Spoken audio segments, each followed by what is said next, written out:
केंद्रीय जेल की ऊंची, कटीली और सर्द दीवारों के भीतर जब उस सुबह ये खबर फैली कि फांसी का इंतजार कर रही 38 साल की कैदी देविका शर्मा गर्भवती है, तो जेल के हर गलियारे में एक ऐसी सिहरन दौड़ गई जिसने पत्थर के उस विशाल ढांचे को भी कंपा दिया। महिला बैरक में सन्नाटा इतना गहरा था कि वहां रहने वाली अन्य कैदियों की सांसों की आवाज भी भारी लगने लगी थी। ये सन्नाटा किसी सामान्य शोक जैसा नहीं था, बल्कि उस भयावह सच का पूर्वाभास था जो अब पूरे प्रशासन की नींव हिलाने वाला था। देविका, जिसे आज दुनिया एक अपराधी के रूप में देख रही थी, कभी शहर के सबसे प्रतिष्ठित अस्पताल की मुख्य परिचारिका हुआ करती थी। अस्पताल के सफेद गलियारों में उसकी पहचान उसकी तेज चाल और उस ठहरी हुई आवाज से थी जो मरते हुए मरीज में भी जीने की आस जगा देती थी। वह उन चुनिंदा स्वास्थ्य कर्मियों में से थी जो अपनी ड्यूटी का समय समाप्त होने के बाद भी वार्ड का मुंह नहीं छोड़ पाती थी। कई बार उसने अपनी निजी जमापूंजी से उन असहाय मरीजों के लिए दवाएं खरीदी थीं, जिनके पास इलाज तो क्या 2 वक्त की रोटी के भी पैसे नहीं होते थे। अस्पताल से घर लौटकर उसकी दुनिया उसकी 10 साल की बेटी काव्या के इर्द गिर्द सिमट जाती थी। एक कड़वे अलगाव ने उसे समाज की नज़रों में एक अकेली मां बना दिया था, लेकिन इसी संघर्ष ने उसे फौलाद की तरह सख्त भी बनाया था। वो काव्या के बाल संवारते हुए अक्सर ये सोचती थी कि वो अपनी बेटी को एक ऐसा सम्मानजनक भविष्य देगी जहां उसे कभी किसी के सामने सर न झुकाना पड़े।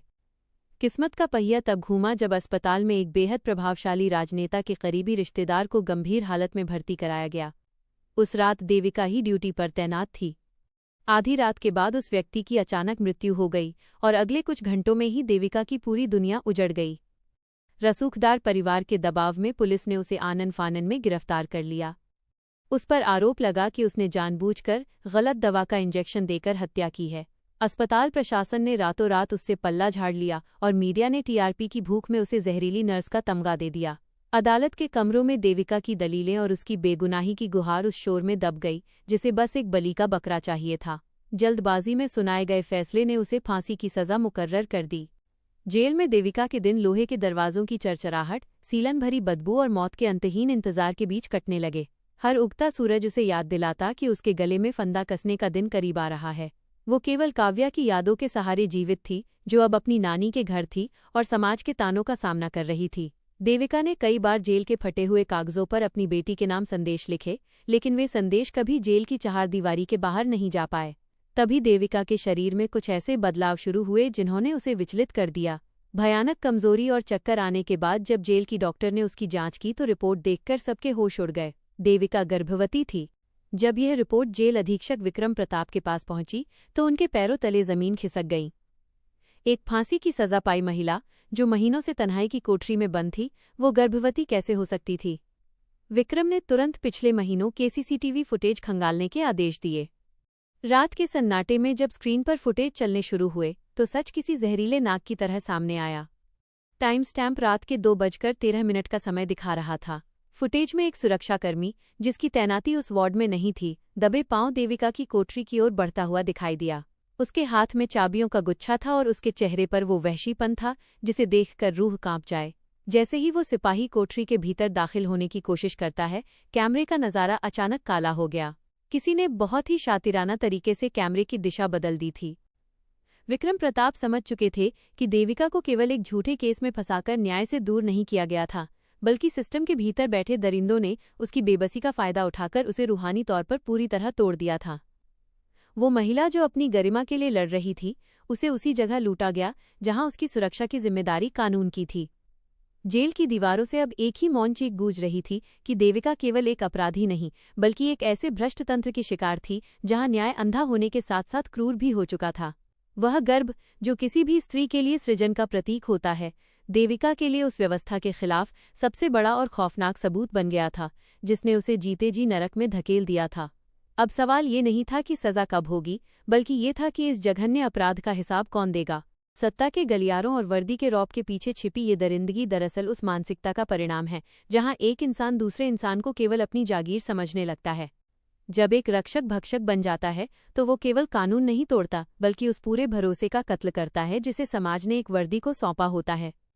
ऐसे पुलिसकर्मी या सुरक्षाकर्मी जो अपनी नौकरी की आड़ में इस तरह के घृणित कार्यों को अंजाम देते हैं, वे दरअसल अपने भीतर के खोखलेपन और क्रूरता को महानता का चोला पहनाने की कोशिश करते हैं। उन्हें लगता है कि लोहे की सलाखों के पीछे बंद व्यक्ति की कोई आवाज़ नहीं होती और उसके मानवाधिकार जेल के गेट पर ही खत्म हो जाते हैं। ये नौकरी का फायदा उठाना नहीं बल्कि उस वर्दी का अपमान है जिसे पहनकर वे खुद को कानून से ऊपर समझने की भूल कर बैठते हैं। जेल अधीक्षक विक्रम प्रताप के सामने जब वो काला पर्दा हटा तो उन्हें समझ आया कि अंधेरा केवल कोठरी में नहीं था बल्कि उन गलियारों में भी था जहां रक्षक तैनात थे। उस रात की फुटेज ने ये साफ कर दिया था कि देविका शर्मा केवल एक साजिश की शिकार नहीं थी बल्कि उसे हर स्तर पर कुचला गया था। वो सिपाही जिसका नाम रिकॉर्ड में दर्ज था उस रात अपनी ड्यूटी का उल्लंघन कर केवल एक कैदी के पास नहीं गया था बल्कि उसने व्यवस्था की सबसे कमजोर कड़ी पर प्रहार किया था। देविका जो पहले से ही समाज की नज़रों में कातिल करार दी जा चुकी थी, उसके पास अपनी रक्षा के लिए कोई हथियार नहीं था। उसकी चीखें उन ऊंची दीवारों के पार नहीं जा सकती थीं और उसकी खामोशी को उसकी सहमति मान लिया गया या शायद उसकी विवशता का जश्न मनाया गया। विक्रम प्रताप ने जब गहराई से जांच शुरू की तो पता चला कि ये कोई इकलौती घटना नहीं थी। वर्दी के पीछे छिपे ये लोग अक्सर उन कैदियों को अपना निशाना बनाते हैं जिनका बाहर कोई नहीं होता या जो समाज की नज़रों में गिर चुके होते हैं। उन्हें लगता है कि एक फांसी की सज़ा पाई औरत की गरिमा का क्या मूल्य, लेकिन वे यह भूल गए कि न्याय की देवी की आंखों पर पट्टी इसलिए होती है ताकि वह निष्पक्ष रहे, न कि इसलिए कि वह अपने सामने हो रहे अनाचार को देख न सके। देविका के साथ जो हुआ वो उस पद के दुरुपयोग की पराकाष्ठा थी जिसे समाज लोक सेवक कहता है। इन लोगों के मन में ये अहंकार बैठ जाता है कि वे जिसके साथ जो चाहे कर सकते हैं और उनका कोई कुछ नहीं बिगाड़ पाएगा क्योंकि वे खुद कानून के रक्षक हैं। कहानी में नया मोड़ तब आया जब विक्रम ने उस सिपाही और उस रात के ड्यूटी ऑफिसर को अपने दफ्तर में तलब किया। उनके चेहरों पर कोई शिकन नहीं थी बल्कि एक ऐसी अकड़ थी जो केवल सत्ता के संरक्षण से आती है। उन्हें लग रहा था कि एक अपराधी महिला के आरोप पर कोई उनकी सालों की नौकरी दांव पर नहीं लगाएगा। लेकिन देविका के शरीर में पल रहा वो बच्चा अब केवल एक जीव नहीं बल्कि उस अपराध का जीता जागता दस्तावेज बन चुका था जिसे मिटाना मुमकिन नहीं था। देविका, जो अब तक केवल अपनी बेगुनाही के लिए रो रही थी, अब उसकी आंखों में एक अलग तरह की आग थी। उसे समझ आ गया था कि उसे बचाने वाला कोई नहीं है, उसे खुद ही इस सड़े हुए सिस्टम के खिलाफ खड़ा होना होगा। उसने जेल की दीवारों पर अपने खून से वो सब लिखना शुरू कर दिया जो उसके साथ बीता था। वह चुप नहीं रही। जब उसे अस्पताल ले जाने की कोशिश की गई ताकि मामले को रफा दफा किया जा सके तो उसने हंगामा खड़ा कर दिया। जेल के भीतर के इस कांड की खबर जब धीरे धीरे बाहर की दुनिया तक पहुंचने लगी तो उन लोगों के हाथ पांव फूलने लगे जो अब तक खुद को महान और कर्तव्यनिष्ठ बताकर पदक जीत रहे थे।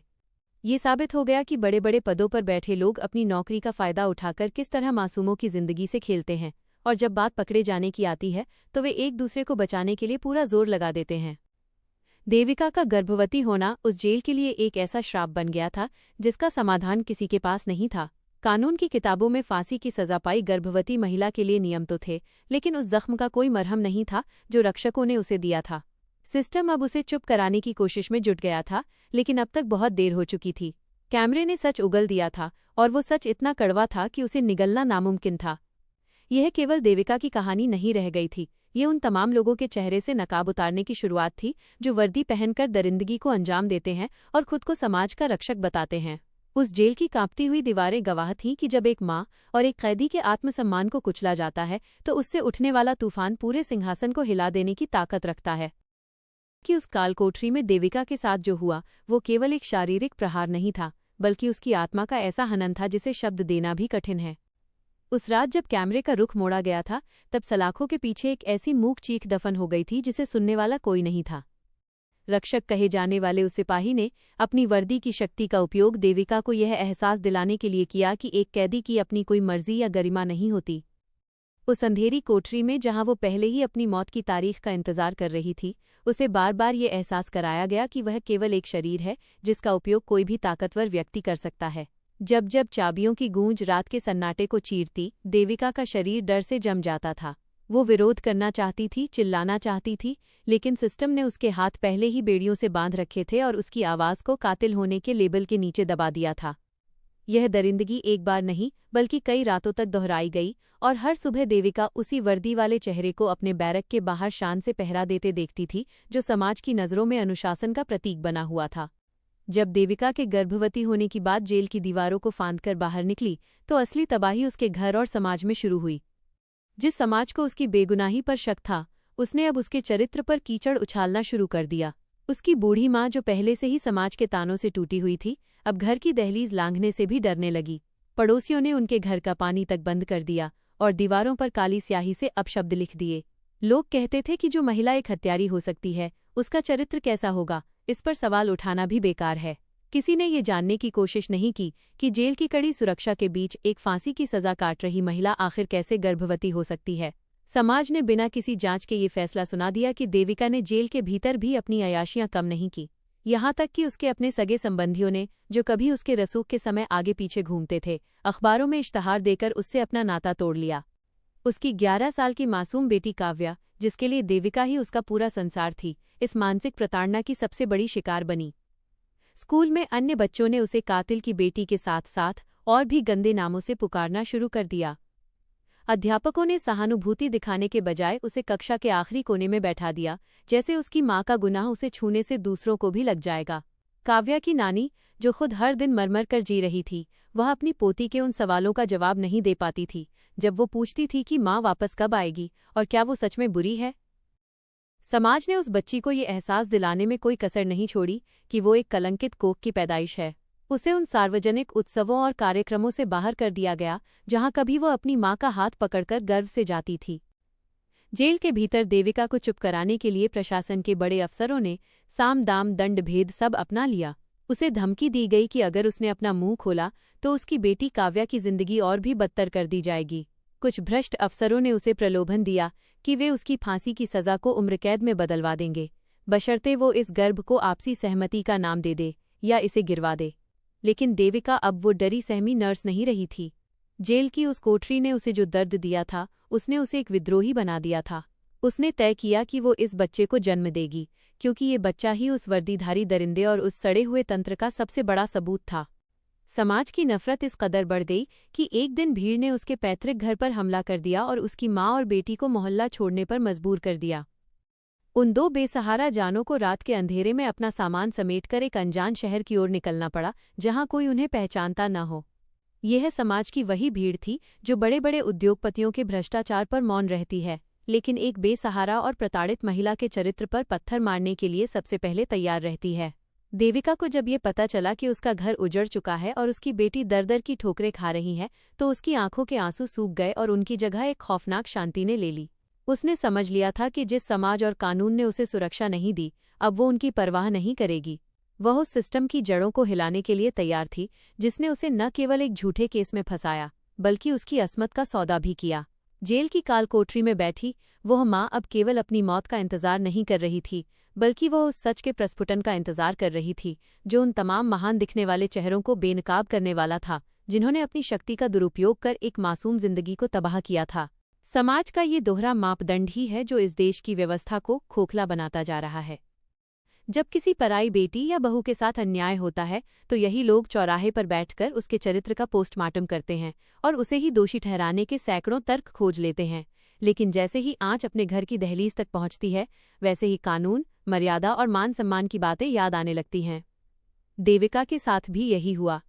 जिस समाज ने उसे वर्षों तक एक आदर्श नर्स के रूप में सम्मान दिया, उसी समाज ने उसे एक पल में दरिंदगी और अपमान के गहरे गड्ढे में धकेल दिया। देविका की कोठरी में जो हुआ वो केवल एक व्यक्ति का अपराध नहीं था, बल्कि उस समाज की सामूहिक विफलता थी जिसने उसे न्याय देने के बजाय उसका शिकार करना आसान समझा।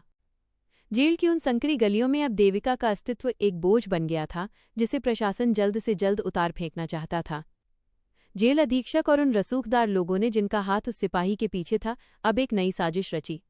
उन्होंने देविका को मानसिक रूप से विक्षिप्त घोषित करने की कोशिश शुरू कर दी। उन्हें लगा कि अगर वो पागल करार दी गई तो उसके द्वारा लगाए गए बलात्कार के आरोप और उसका ये गर्भ दोनों ही अविश्वसनीय मान लिए जाएंगे। रातों रात देविका को महिला बैरक से निकालकर एक काल कोठरी में शिफ्ट कर दिया गया, जहां सूरज की रोशनी तक नहीं पहुंचती थी। वहां उसे घंटों भूखा रखा जाता और रात भर लाइट जलाकर उसे सोने नहीं दिया जाता, ताकि उसका मानसिक संतुलन बिगड़ जाए। लेकिन देविका अब केवल एक महिला नहीं थी, वो एक माँ बन चुकी थी, जिसके भीतर पल रहा जीवन उसे हर प्रहार झेलने की ताकत दे रहा था।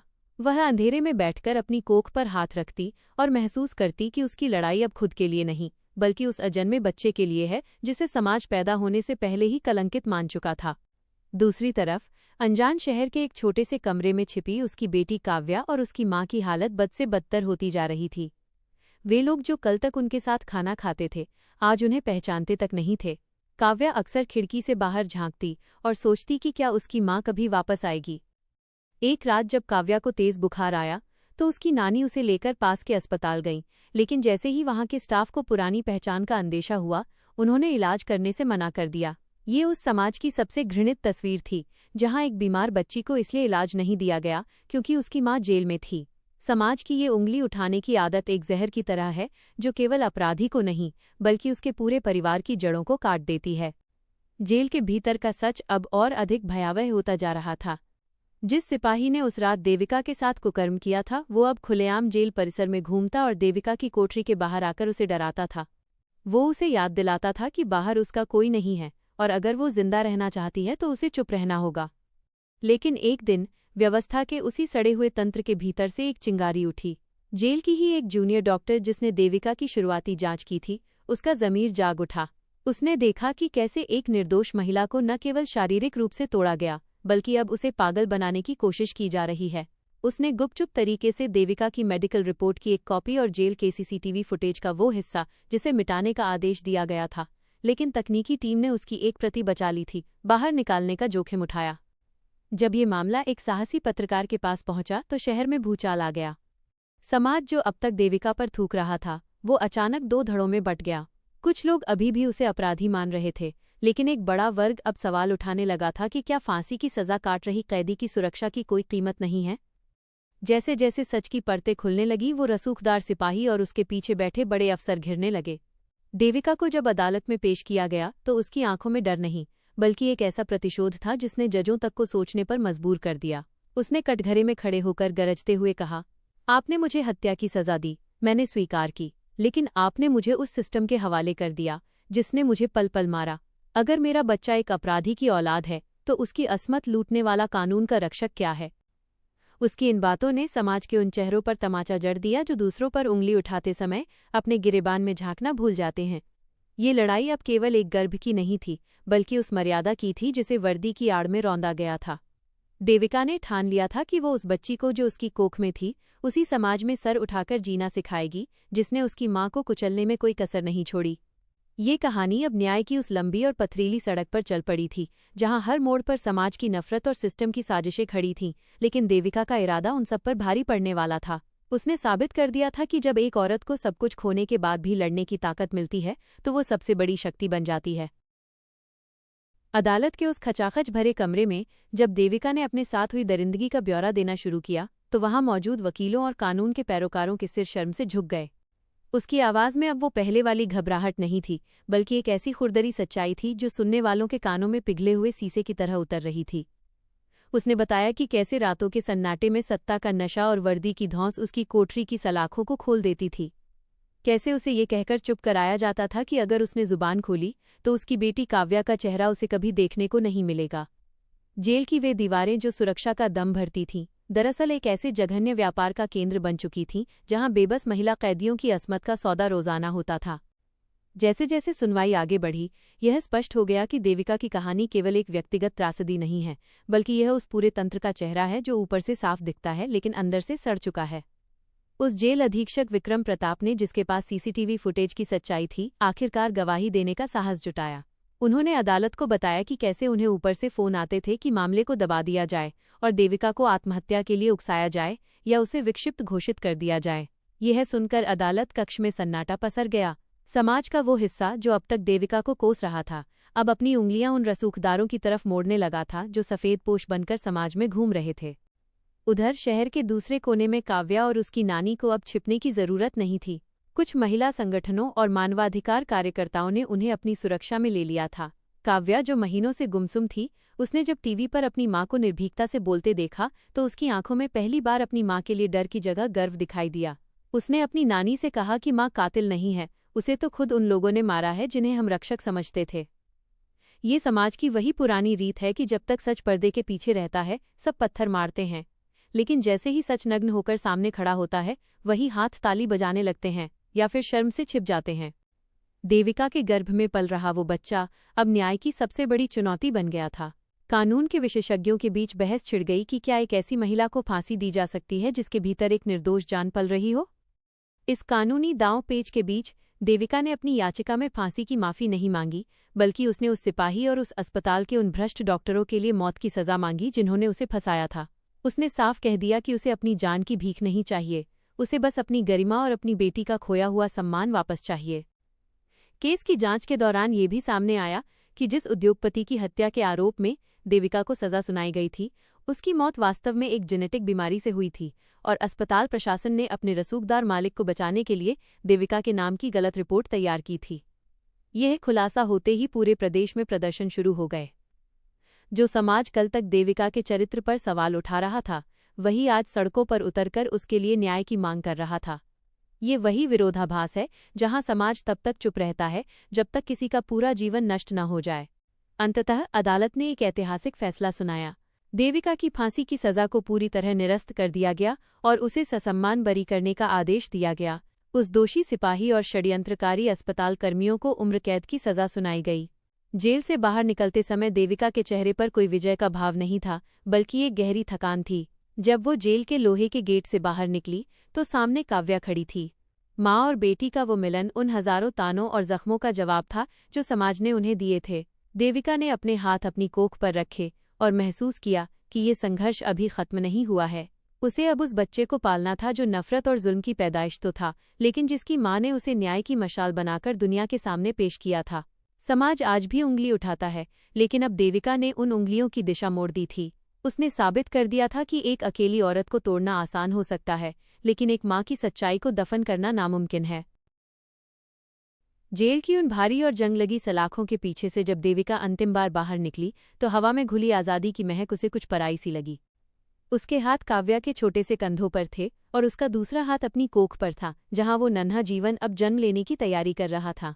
समाज, जो कल तक उसे पत्थर मार रहा था, अब उसके स्वागत में फूलों के हार लेकर खड़ा था, लेकिन देविका ने उन फूलों की तरफ देखा तक नहीं।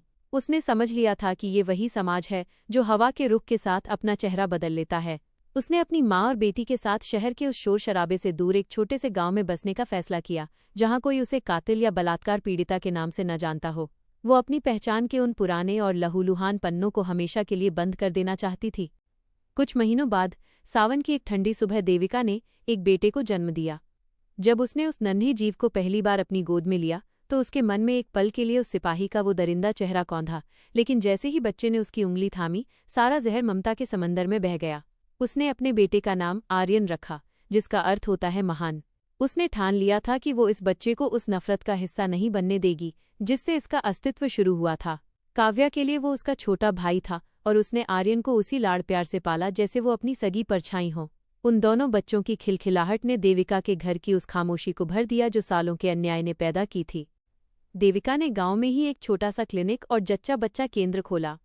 जिस हुनर को कभी बदनाम करने की कोशिश की गई थी, उसी हुनर से वो अब गरीब महिलाओं और बच्चों की सेवा करने लगी।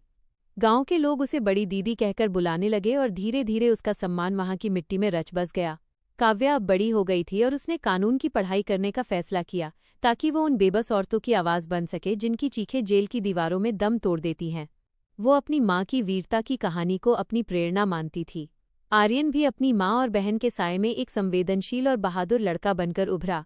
उसे कभी नहीं पता चला कि उसके जन्म के पीछे की कहानी क्या थी, क्योंकि देविका ने उसे सिखाया था कि इंसान अपने कर्मों से महान बनता है, अपने जन्म की परिस्थितियों से नहीं। समय बीतता गया और देविका के चेहरे की झुर्रियों में अब दर्द की जगह एक सुकून भरी शांति रहने लगी। उसने समाज के उन तानों को अपनी ताकत बना लिया था और अपनी बेटी तथा बेटे को एक ऐसा स्वाभिमानी जीवन दिया जिसकी कल्पना भी मुश्किल थी। वो सिपाही जेल की चक्की पीस रहा था और वे अफसर गुमनामी के अंधेरे में खो गए थे, लेकिन देविका का परिवार एक वटवृक्ष की तरह फल फूल रहा था। अंतिम समय में जब देविका ने अपनी आंखें मूंदी तो उसके पास पछतावे का एक भी कतरा नहीं था। उसने न केवल खुद को बेगुनाह साबित किया था, बल्कि एक ऐसी मिसाल पेश की थी कि अगर एक औरत टूटने से इनकार कर दे तो वो नियति के लिखे को भी बदल सकती है। काव्या और आर्यन ने मिलकर अपनी माँ के उस छोटे से क्लिनिक को एक बड़े अस्पताल में तब्दील कर दिया, जहां आज भी मुख्य द्वार पर देविका की एक मुस्कुराती हुई तस्वीर लगी है, जो हर आने वाले को यह संदेश देती है कि न्याय देर से ही सही, लेकिन जब मिलता है तो वह अंधेरे को हमेशा के लिए खत्म कर देता है। अगर आपको ये कहानी अच्छी लगी हो और आप ऐसी ही और भावुक कर देने वाली कहानियां सुनना चाहते हैं तो हमारे YouTube चैनल को सदस्य बनकर अपना साथ दें, वीडियो को पसंद करें और ऐसी कहानियों से जुड़े रहने के लिए हमसे जुड़ें।